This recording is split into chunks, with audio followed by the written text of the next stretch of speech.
ओम ज्ञानतिमिरान्धस्य ज्ञानञ्जनशलाकया चक्षुरुन्मिलितमेन तस्मै श्रीगुरुवे नमः। श्रीचैतन्यमनोभीष्टं स्थापितं येन भूतले स्वयं रूपकदा मह्यं ददाति स्वपदान्तिकं।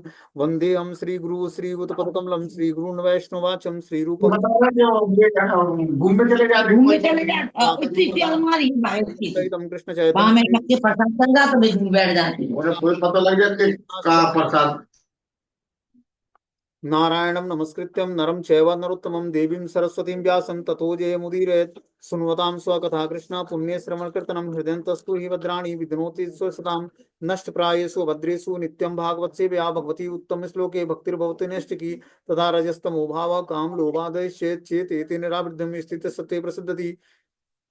एवं प्रसन्न मनसो भगवत भक्ति योगता भगवत तत्व विज्ञान मुक्त संग से जायते विद्यन्ते हृदय ग्रंथि छिद्यन्ते सर्व संशयं क्षीयन्ते चास्य कर्माणि दृष्ट्वा एव आत्मनीश्वरे मुखं करोति वाचालं पंगुं लंघयते गिरिं यत्कृपातमहं वन्दे परमानंद माधवम्।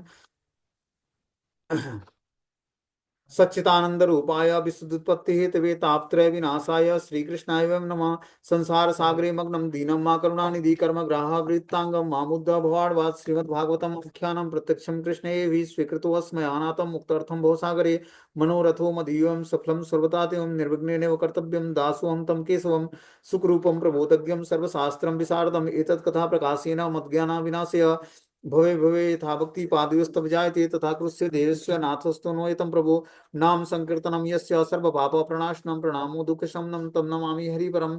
कृष्णाय वासुदेवाय हरे परमात्मने प्रणतक्लेशनाशाय गोविन्दाय नमो नमः। वासुदेवसुतं देवं कंसचारूणमर्दनं देवकी परमानन्दं कृष्णं वन्दे जगद्गुरुं। हे कृष्ण करुणा सिंधु दीनबंधु जगतपतये गोपेश गोपिका कांत राधा कांत नमस्तुते। तप्त कांचन गौरांगे श्री राधे वृंदावनेश्वरी वृषभानुसुते देवी प्रणमामि हरिप्रिये। वाञ्छाकल्पतरुभ्यश्च कृपा सिन्धुभ्यो च पतितानां पावनेभ्यो वैष्णवेभ्यो नमो नमः। जय श्री कृष्ण चैतन्य प्रभु नित्यानंद श्री अद्वैत गदाधर श्रीवासादि श्री गौर भक्त वृंद हरे कृष्ण कृष्ण कृष्ण हरे हरे हरे राम राम राम हरे हरे। तो इसमें आज हम लोग को श्रीमद् भागवतम से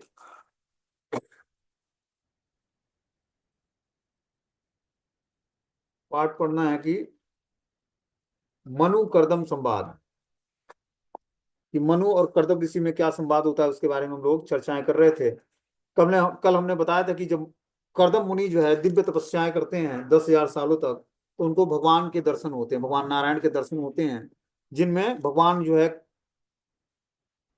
भगवान के स्वरूप का जब वो दर्शन करते हैं तो भगवान कमल नयन पूर्ण पुरुषोत्तम भगवान को देखकर वो बहुत ही प्रसन्न होते हैं, जो कि भगवान ने अपना उनको दिव्य रूप का दर्शन दिखाया है। कर्दम मुनि ने भौतिक कल्मश से रहित सूर्य के समान तेजमय श्वेत कमलों और कुमुदनियों की माला पहने श्री भगवान के नित्य रूप का दर्शन किया। भगवान के निर्मल पीला रेशमी वस्त्र धारण कर रखा था और उनका मुख कमल घुघराले नीले चिकने बालों के गुच्छों से सुशोभित था। मुकुट और कुंडलों से आभूषित श्री भगवान अपने तीनों हाथों में अपने विशिष्ट शंख चक्र और गदा और चौथे हाथ में श्वेत कुमुदनी धारण किए हुए थे। उन्होंने प्रसन्नता तथा हास्य युक्त मुद्रा में समस्त भक्तों के चित्त को चुराने वाली चितवन से देखा। अपने वक्षस्थल पर सुनहरी रेखा धारण की और अपने गले में प्रसिद्ध कौस्तुभ मणि लटकाए हुए वे गरुण के कंधों पर अपने चरण कमल रखे हुए आकाश में खड़े थे। इस तरह भगवान के सुंदर स्वरूप का दर्शन कर्दम मुनि करते हैं जब 10,000 सालों तक दिव्य तपस्याएं करते हैं। अष्टांग योग की परम सिद्धि प्राप्त करके उन्होंने भगवान का दर्शन किया। जब जब कर्दम मुनि ने पूर्ण पुरुषोत्तम भगवान का साक्षात दर्शन किया तो वे अत्यधिक तुष्ट हुए, क्योंकि उनकी दिव्य इच्छाएं पूर्ण हुई थी। वे भगवान के चरण कमलों को नमस्कार करने के लिए नतमस्तक होकर पृथ्वी पर लेट गए। उनका हृदय स्वाभाविक रूप से भगवत प्रेम से पूरित था। उन्होंने हाथ जोड़कर स्तुति द्वारा भगवान को तुष्ट किया। तो इस तरह से जब कर्दम मुनि भगवान का दर्शन करते हैं, भगवान के दिव्य स्वरूप का, नारायण स्वरूप का, तो क्या करते हैं कर्दम मुनि, पहले लेट कर उनको दंडवत प्रणाम करते हैं और दंडवत प्रणाम करने के बाद सुंदर स्तुति से भगवान के सामने हाथ जोड़कर भगवान के लिए सुंदर स्तुति अर्पण करते हैं। बोलते हैं भगवान के साकार रूप का साक्षात्कार योग की सर्वोच्च सिद्धि है, कि भगवान के साकार रूप का दर्शन हो जाए, यही जीवात्मा के लिए जो है सर्वोच्च सिद्धि है भक्ति का। भगवत गीता के अष्टम अध्याय में जहां योग साधन का वर्णन है, भगवान के इस साकार रूप के दर्शन को योग की सिद्धि बताया गया है। आसनों और अन्य अनुष्ठानों का अभ्यास कर लेने के बाद अंत में समाधि अवस्था प्राप्त होती है। इस समाधि अवस्था में श्री भगवान के अंश रूप परमात्मा का या फिर उनके यावत रूप का दर्शन होता है। कि जब व्यक्ति अष्टांग योग या भगवान की भक्ति में सिद्धि प्राप्त कर लेता है तो उसकी वास्तविक स्थिति क्या होती है कि वो समाधि अवस्था में श्री भगवान के अंश रूप परमात्मा या फिर भगवान के यावत रूप का दर्शन करता है, भगवान के प्रत्यक्ष रूप का दर्शन करता है। यही भक्ति या अष्टांग योग की परम सिद्धि का अंतिम गंतव्य है, अंतिम लक्ष्य है। पतंजलि के अनुसार जब मनुष्य समस्त भौतिक इच्छाओं से मुक्त हो जाता है तो उसे वास्तविक दिव्य पद प्राप्त होता है। जब मनुष्य अपने भक्ति करके समस्त भौतिक इच्छाओं से मुक्त हो जाता है तब उसको वास्तविक दिव्य पद प्राप्त होता है, और उस अवस्था की प्राप्ति को आध्यात्मिक शक्ति कहते हैं। भौतिक कार्यों से मनुष्य प्रकृति के गुणों को व्यवहार में लाता है। ऐसे व्यक्ति को की महत्वाकांक्षा इस प्रकार होती है, जो भौतिक कार्यों में मनुष्य प्रकृति के गुणों को व्यवहार में लाता है। जब तक वो भौतिक प्लेटफॉर्म पर कार्य करता है तो उसको प्रकृति के 3 गुण प्रभावित करते हैं, और प्रकृति के 3 गुण प्रभावित करने के कारण ऐसा व्यक्ति महत्वाकांक्षी बन जाता है, और उसके अंदर कुछ प्रकृति के गुणों के कारण कुछ उसके व्यवहार में कुछ ये चीजें आती हैं कि वो धार्मिक बनना, आर्थिक रूप से समृद्ध होना, इंद्रियों की तुष्टि और परमेश्वर के साथ तादात्म्य, ये उसके अंदर लक्षण प्रकट होते हैं। जो धार्मिक बनना चाहता है, आर्थिक रूप से समृद्ध होना चाहता है, इंद्रियों की तुष्टि चाहता है और परमेश्वर से तदाकार चाहता है, इसका मतलब ये लक्षण जब प्रकट होते हैं इसका मतलब अभी वो गुणों के टच में है, 3 गुणों के अंडर गाइडेंस में है। तब उसके अंदर ये लक्षण कि जब सतोगुण की वृद्धि होती है तो धार्मिक बनना चाहता है, रजोगुण की वृद्धि होती है तो आर्थिक रूप से समृद्ध बनना चाहता है और इंद्रियों की तुष्टि चाहता है और परमेश्वर के से तदाकार में चाहता है। तो ये जो लक्षण प्रकट होते हैं ये सतोगुण और रजोगुण और तमोगुण के कारण होते हैं। जो अद्वैतवादी होता है उसके अनुसार जब योगी ब्रह्म के साथ तदात्कार प्राप्त कर लेता है तो अपनी व्यष्ट अस्तित्व खो देता है, और तो उसे केवल्य कहे जाने वाले परम पद की प्राप्ति होती है। किंतु वस्तुतः पूर्ण पुरुषोत्तम भगवान के साक्षात्कार की अवस्था ही कैवल्य है। कैवल्य अवस्था का मतलब होता है कि भगवान पूर्ण पुरुषोत्तम भगवान को का साक्षात्कार कर लेना, यह समझ लेना कि परमेश्वर पूर्णतः आध्यात्मिक है और पूर्ण आत्मबोध की अवस्था में ही श्री भगवान को समझा जा सकता है, जो कैवल्य कहलाता है। तो संस्कृत में कैवल्य शब्द का तात्पर्य ये होता है कि हम पूर्ण पुरुषोत्तम भगवान को आध्यात्मिक बोध करके भगवान की स्थिति को समझ जाएं। जब व्यक्ति भगवान की स्थिति को समझ जाता है तो वो कैवल्य पद प्राप्त करने के योग्य बनता है।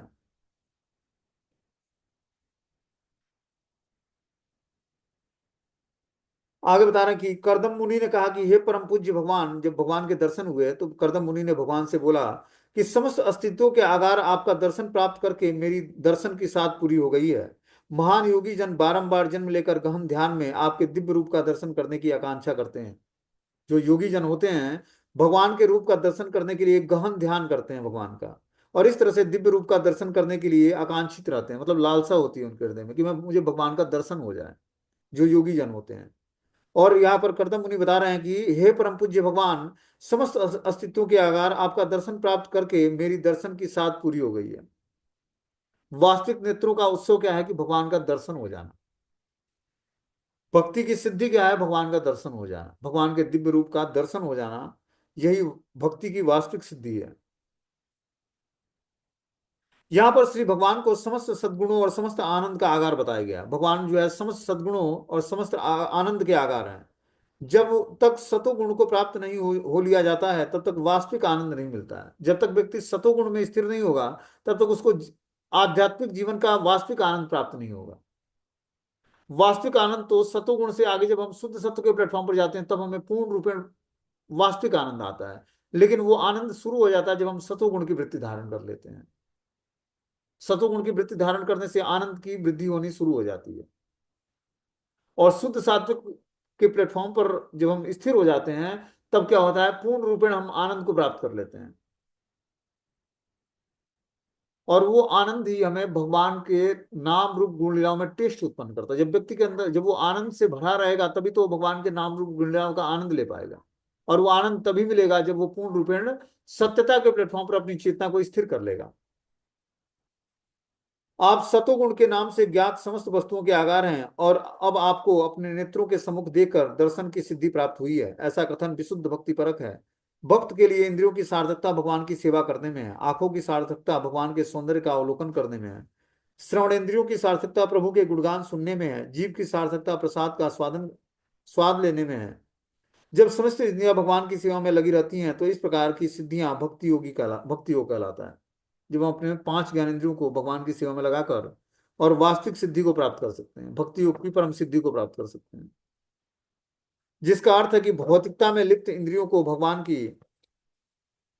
दिव्य सेवा में लगाना। जब मनुष्य सभी प्रकार की उपाधि में बद्ध जीवन से मुक्त हो जाता है और भगवान की सेवा में अपने को पूर्ण रूपेण अनुरक्त करता है तो उसकी सेवा भक्ति योग कहलाती है। भक्ति योग का तात्पर्य होता है कि हम अपने समस्त उपाधियों से मुक्त होकर और भगवान की दिव्य सेवा में पूर्ण रूपेण अनुरक्त हो जाए, तब वो योग जो है भक्ति योग कहलाएगा, जिसका अर्थ होता है कि भौतिकता में लिप्त इंद्रियों को भगवान की सेवा में लगाना। करदम मुनि स्वीकार करते हैं कि भक्ति योग में स्वयं भगवान का दर्शन पाना दर्शन की सार्थकता है। करदम मुनि ने दर्शन की महान सिद्धि को बढ़ा चढ़ाकर नहीं कहा, वे इसका प्रमाण प्रस्तुत करते हैं कि जो वास्तव में योग में उन्नत है वे जन्म जन्मांतर श्री भगवान के इस रूप का दर्शन करता है। वे कोई बनावटी योगी न थे जो वास्तव में महान है, वे भगवान के नित्य रूप के दर्शन की ही कामना करते थे। तो करदम मुनि के बारे में यहाँ पर बताया गया है कि करदम मुनि योग में बहुत ही बढ़े चढ़े थे और उन्होंने प्रमाण प्रस्तुत किया कि वास्तविक योग में उन्नति का लक्ष्य क्या है, कि जन्म जन्मांतर श्री भगवान के इस रूप का दर्शन करना ही योग की परम सिद्धि है। हम लोग अलग अलग योग को अपनाते हैं, लेकिन योग की परम सिद्धि क्या है? भगवान के दर्शन कर लेना। दर्शन करना ही योग की परम सिद्धि कहलाती है।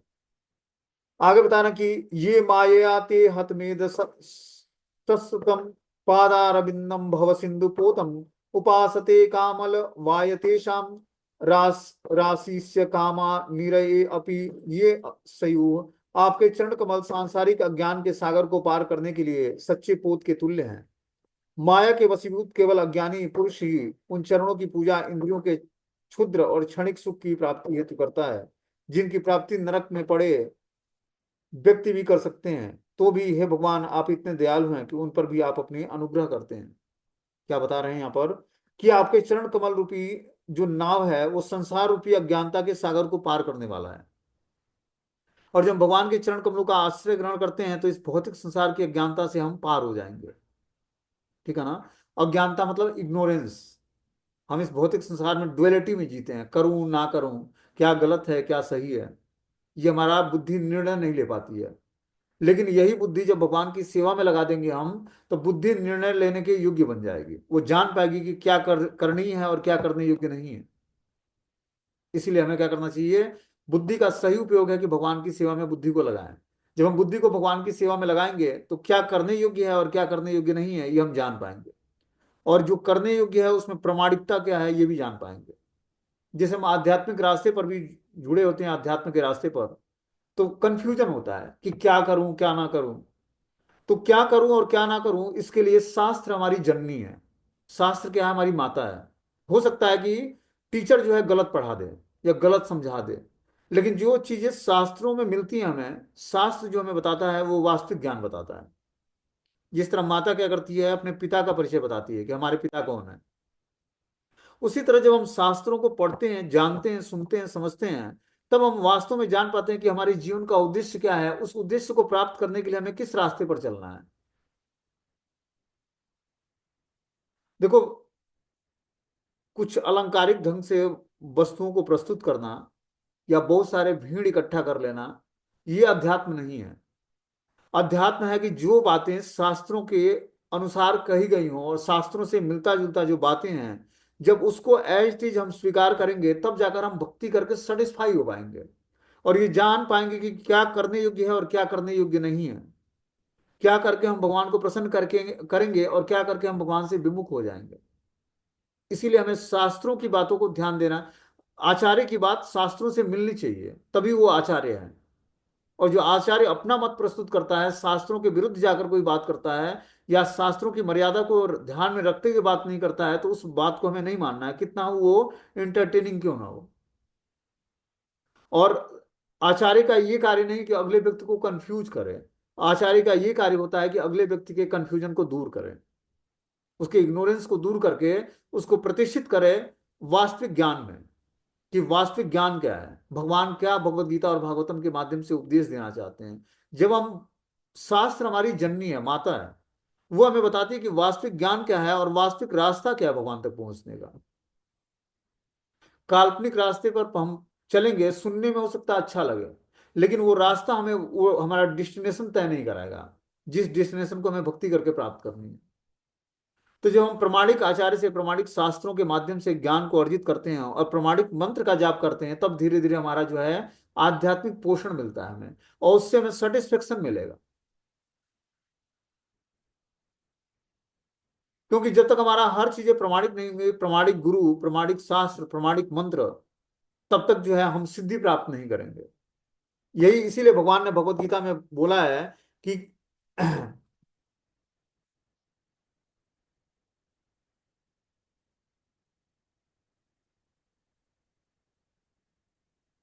एको शास्त्र देवकी पुत्र गीतम, एको देव देवकी पुत्र एव, एको मंत्रस्य नमामि यानी कर्माप्य एक तस्य देवस्य सेवा।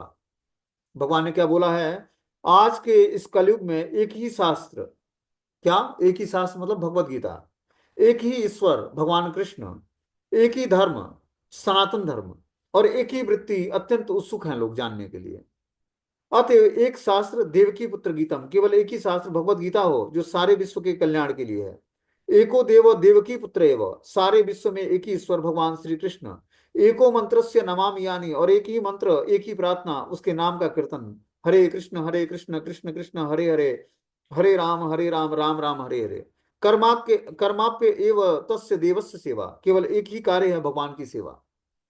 देखो ये भगवत गीता बोल रहा है, और ये भगवत गीता के महात्मा का अंतिम श्लोक है, गीता महात्मा का छठा श्लोक है।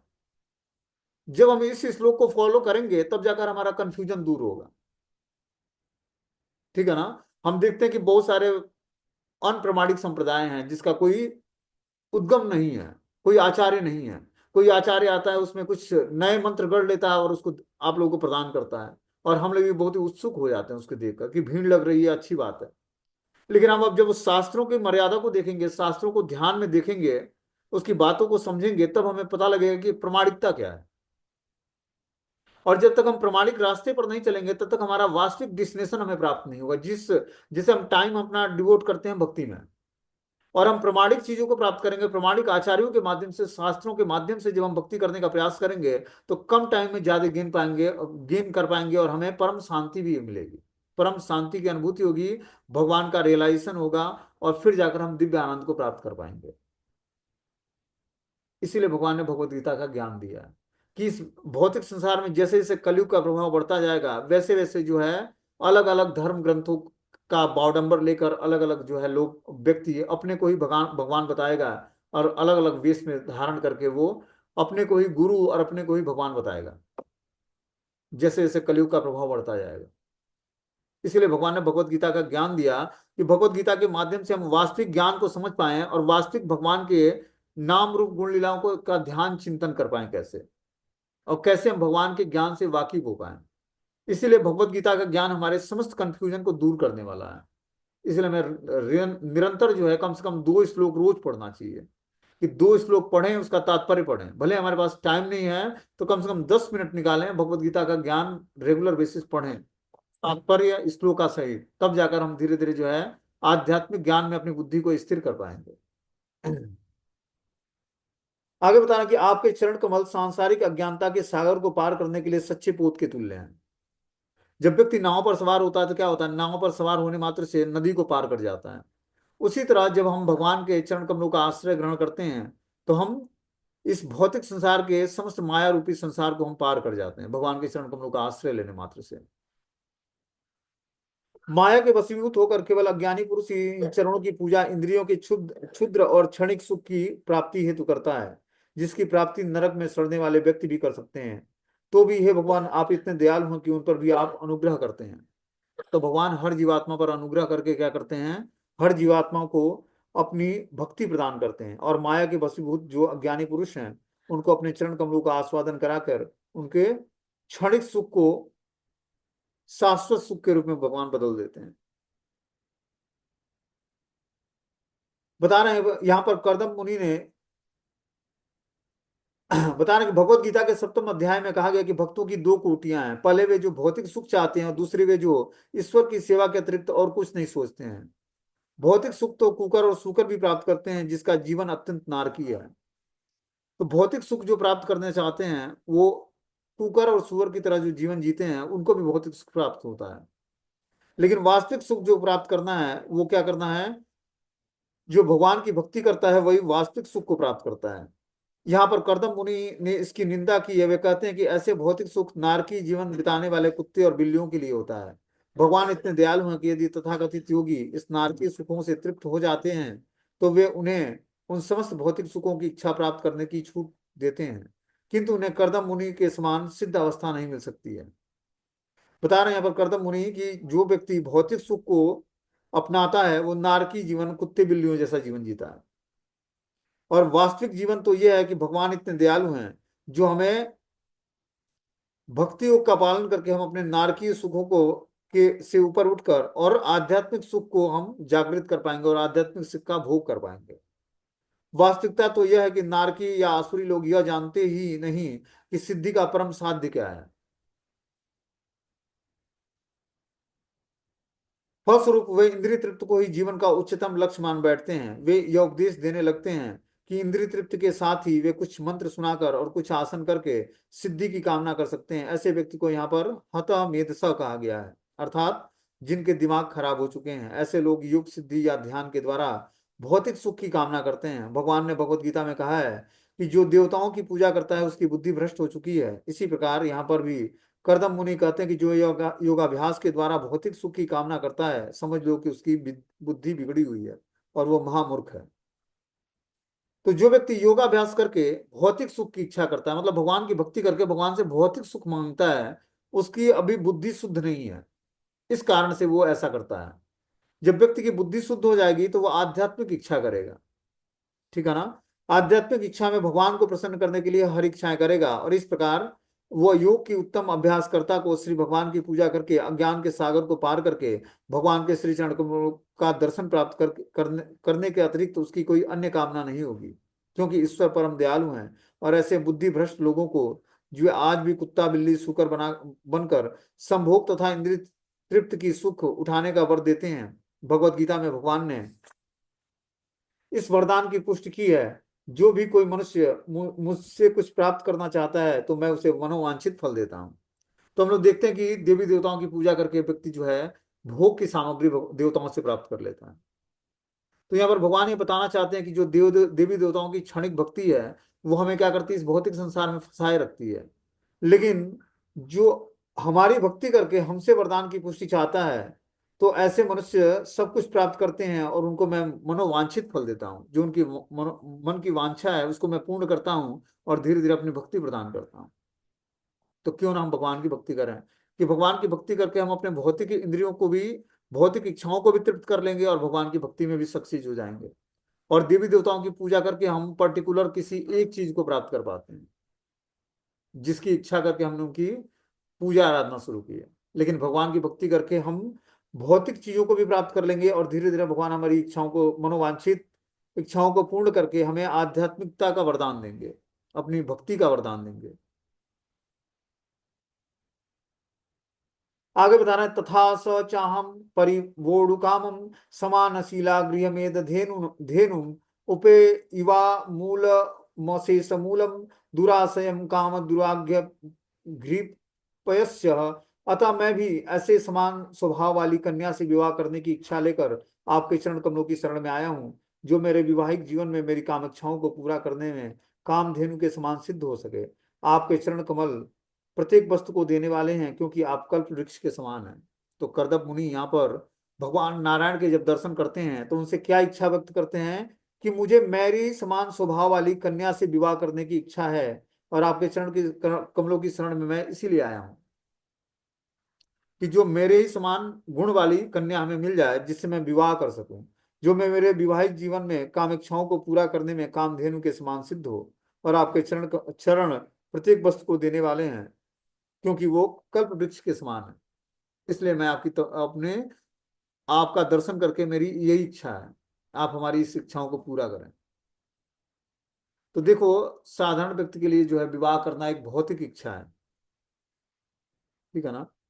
लेकिन यहाँ पर देखते हैं करदम मुनि के चरित्र से, करदम मुनि महान योगी और 10,000 सालों तक सिद्धि प्राप्त किया, 10,000 सालों तक योग में लगकर अपने को अष्टांग योग का पालन करके भगवान के चरण कमलों का ध्यान करके और भगवान का साक्षात्कार किया, उन्होंने भगवान का दर्शन किया साक्षात।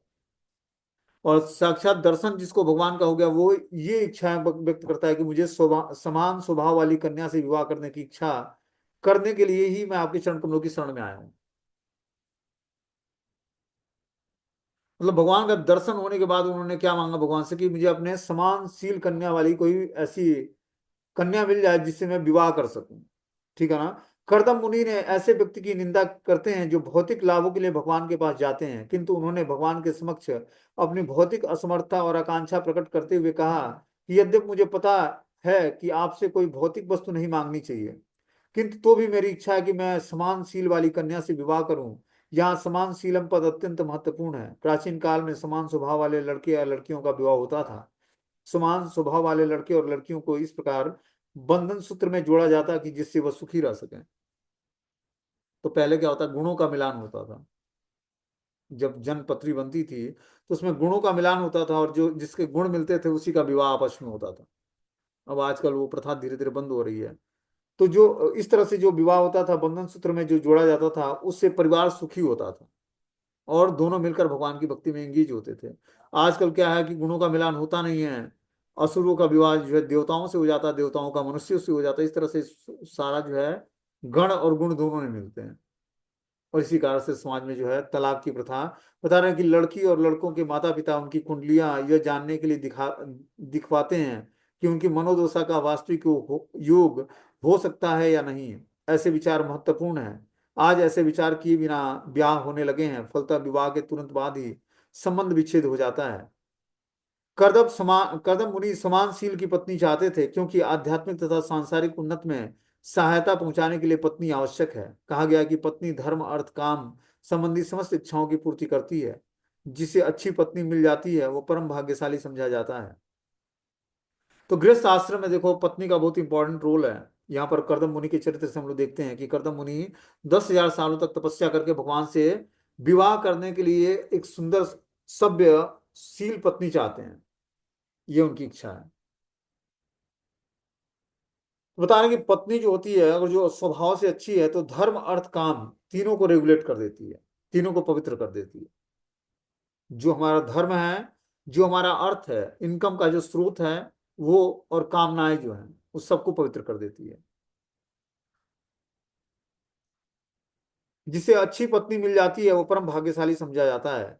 करदम मुनि इस वरदान को उमा देवी पार्वती से भी प्राप्त कर सकते थे, क्योंकि शास्त्रों में कहा गया कि उत्तम पत्नी की कामना करने वाले को उमा की पूजा करनी चाहिए। किंतु करदम मुनि ने श्री भगवान की पूजा करना ही श्रेयस्कर समझा कि और जब हमारे अंदर भौतिक इच्छा भी है तो हमें भगवान की सेवा करनी है। जो कि यहाँ पर करदम मुनि के चरित्र से मिलता है कि करदम मुनि के अंदर भौतिक इच्छा थी ये विवाह करने की, तो उन्होंने भगवान की उपासना की 10,000 सालों तक तपस्या करके और भगवान से यही वरदान मांगा कि मुझे मेरे समान अनुकूल भाव वाली कन्या प्रदान करो जिससे मैं विवाह कर सकूं। उत्तम पत्नी की कामना करने वाले को उमा की पूजा करनी चाहिए, किंतु करदम ने श्री भगवान की पूजा करना श्रेष्ठ समझा, क्योंकि भगवान में स्तुति की गई है चाहे कोई सकाम हो या निष्काम, अकामो सर्व कामो व मोक्ष काम उदारधि तीव्रेण भक्ति योगेन यजते पुरुषम परम। सकाम इच्छा है या निष्काम है या मुक्ति कामी है, उसे परमेश्वर की पूजा करनी चाहिए। मनुष्य की इन तीन कोटियों में से प्रथम कोटि के पुरुष भौतिक इच्छाओं की पूर्ति से प्रसन्न होते हैं। दूसरे कोटि के वो लोग हैं जो परमेश्वर से तदाकार चाहते हैं। और तीसरी कोटि के लोग वे हैं जो पूर्ण पुरुष पूर्ण मानव हैं, जो भगवान जो भक्त होते हैं, बदले में भगवान की कुछ भी बदले में भगवान से कुछ भी नहीं चाहते हैं। तो देखते हैं कि जो कैटेगरी हमने बताया तीन तरह के, एक होते हैं कि ब्रह्म का ध्यान करते हैं, दूसरा परमात्मा का और तीसरा है परम भगवान का। तीन तीन कोटियों में जो है जो व्यक्ति पूर्ण पुरुषोत्तम भगवान में अपनी मति को लगा रखा है वो धीरे धीरे समस्त भौतिक इच्छाओं से मुक्त हो जाता है। वे बदले में भगवान से कुछ भी नहीं चाहता और वे तो बस केवल दिव्य प्रेम भक्ति में लगे रहना चाहता है। प्रत्येक दशा में श्री भगवान की पूजा करना चाहता है, क्योंकि वे सबों के मनोरथों को पूर्ण करने वाले हैं। तो इस तरह से जब व्यक्ति अपनी चेतना को हायर प्लेटफॉर्म पर स्थित करके और जो है उच्च कोटि की आध्यात्मिक चेतना डेवलप कर लेता है, तब उसके अंदर ये अवस्था प्राप्त होती है कि प्रत्येक दशा में वो श्री भगवान की पूजा करना चाहता है, क्योंकि वे ही सभी मनोरथों को पूर्ण करने वाले हैं। परमेश्वर की पूजा का लाभ यह है कि यदि किसी के हृदय में भौतिक सुख की कामना रहती है, तो भी श्री कृष्ण की पूजा करने पर वह धीरे धीरे शुद्ध भक्त बन जाता है और उसे किसी प्रकार की भौतिक लाभ की इच्छा नहीं रह जाती। और जो कोई परमेश्वर की पूजा करता है, तो धीरे धीरे उसके हृदय से सारी भौतिक सुख की कामनाएं समाप्त हो जाती हैं, भौतिक सुख भोग की इच्छा समाप्त हो जाती है, और श्री कृष्ण की पूजा करने से वह धीरे धीरे शुद्ध भक्त बन जाता है और भौतिक लाभ की इच्छाओं से रहित हो जाता है। आगे बता रहे हैं इसमें कि हे भगवान, आप समस्त जीवात्माओं के स्वामी तथा नायक हैं। आपके आदेश से सभी बद्धजीव मानो डोरी में बंधे अपनी अपनी इच्छाओं की तुष्टि में निरंतर लगे रहते हैं। उन्हीं का अनुसरण करते हुए हे धर्म मूर्ते, शाश्वत काल रूप आपको मैं भी अपनी आहुति अर्पण करता हूँ। कर्दम मुनि भगवान से बोलते हैं कि हे भगवान, आप समस्त जीवात्माओं के स्वामी तथा नायक हैं। आप ही समस्त जीवात्माओं के पालन करता स्वामी और नायक हैं। आपके आदेश से ही सभी बद्ध जीव मानव डोरी में बंधे अपनी अपनी इच्छाओं की तुष्टि में निरंतर लगे रहते हैं। समस्त इच्छाएं जो है भगवान के, आपके ही आदेश से सभी बद्ध जीव मानव डोरी में बंधे हों और अपनी अपनी इच्छाओं की तुष्टि में निरंतर लगे रहते हैं। उन्हीं का अनुसरण करते हुए हे धर्म मूर्ते, शाश्वत काल रूप आपको मैं भी अपनी आहुति अर्पण करता हूं। अब इस तरह से कर्दम मुनि उस शाश्वत मूर्ति, शाश्वत काल रूप धारण किए हुए भगवान की पूजा करते हैं और उनको आहुति अर्पण करते हैं। बोलते हैं कठोर उपनिषद में कहा गया कि परमेश्वर समस्त जीवात्माओं के नायक हैं। भगवान ही परम नायक हैं और परम सुप्रीम कंट्रोलर हैं। वे उनके पालक और समस्त आवश्यकताओं तथा इच्छाओं को पूरा करने वाले हैं। कोई भी जीवात्मा स्वतंत्र नहीं है, सभी परमेश्वर की कृपा पर आश्रित हैं। अतः वेदों का आदेश है कि परम नायक परमेश्वर के निर्देशानुसार जीवन का उपभोग किया जाए। तो वेदों का यह निर्णय है कि हर जीवात्मा स्वतंत्र नहीं है, कोई भी जीवात्मा भगवान से, सभी परमेश्वर की कृपा पर आश्रित हैं। और वेदों का आदेश है कि परम नायक परमेश्वर के निर्देशानुसार जीवन का उपभोग किया जाए। कि और जो जीवन का उपभोग करना भी है, तो हमें परम भगवान के निर्देश के अनुसार करना पड़ेगा।